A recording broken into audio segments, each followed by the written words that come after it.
Rejoice, Daredevil fans! Daredevil is returning! No, not you, get out of here. The famed Daredevil Netflix produced series that has been off for 4 years now is returning. Okay, it's happening. Everybody stay calm. What's the procedure, everyone? It was reported last night via Variety that Chris Ord and Matt Corman would be co-writing and co-producing the upcoming Disney Plus project.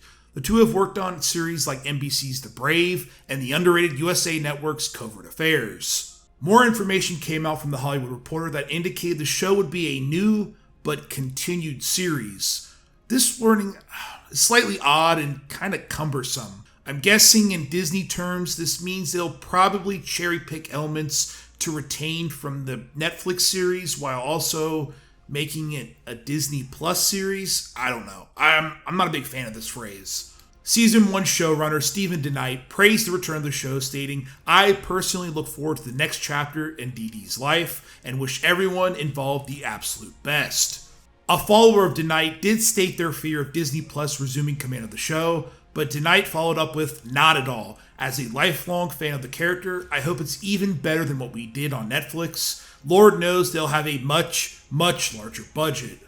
All this aside, I thought I'd throw together a few points I hope Disney brings to the once incredible Netflix series.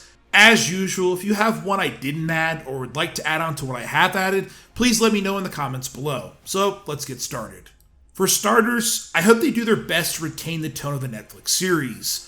Daredevil was unbelievably dark, not only in its cinematography, but its subject matter. It was brutal, violent, action-packed, and dug deep into Matt's psychological torment over his faith. A lot of these certainly do not fit Disney Plus's agenda, but I'd rather keep them faithful to the show as well as those boisterous fans than to worry about appeasing an 8-year-old that might or might not watch the show, which they're not going to watch the show.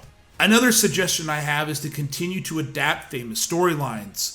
The first 3 seasons of Daredevil did make some parallels to the comics, with season 3 taking after the Born Again storyline from Frank Miller.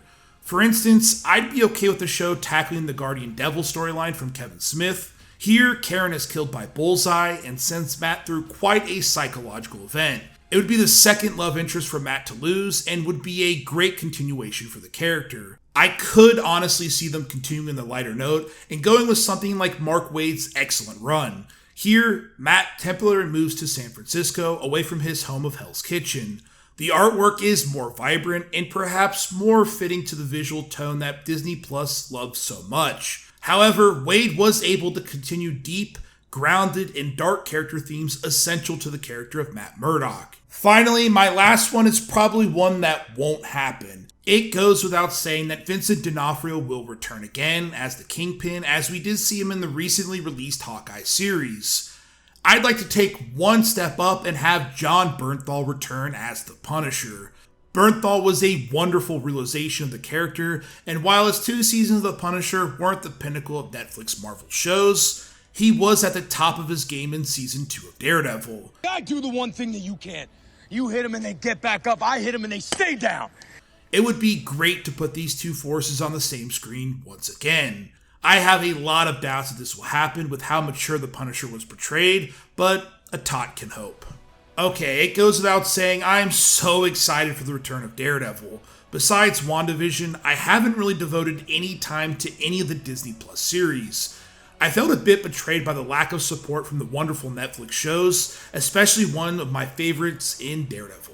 That being said, the return of the character, especially Charlie Cox once again donning the rose-colored glasses, I'm just excited. A bigger budget, connection to some popular characters, a lot can go so well here, and I certainly hope for our sakes it does. Are you as excited as I am for the return of the series? Let me know down in the comments below, and if you like this video, be sure to smash that like button and subscribe for more. See you, tots!